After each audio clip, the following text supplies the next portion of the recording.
இந்த படம் ஒரு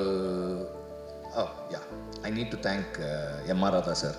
இந்த படத்தில் இந்த இடத்துல எம்ஆர் ராதா வந்து ஹீஸ் ஒரு ரிபல், இஸ் அ ரெவல்யூஷனரி. நிறைய விஷயங்களை வந்து குவெஸ்டின் பண்ணியிருக்காரு, நிறைய விஷயங்களை கேட்டிருக்காரு. அண்ட் அவர் இந்த படத்துக்குள்ளே இவ்வளோ ஸ்ட்ராங்காக வந்ததுக்கு காரணம் அது யார் எப்படின்னு சொல்லணும்னு தெரியல.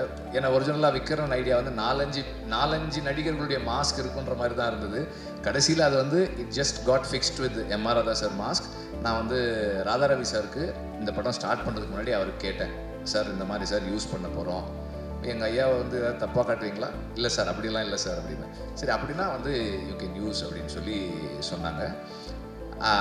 இந்த படத்தினுடைய the soul of the film is what M R Radha's art stood for. அவர் வந்து எதை அவருடைய கலையின் மூலமாக பேசினாரோ அதுதான் இந்த படத்தினுடைய ஆன்மாவாக இருக்கிறது.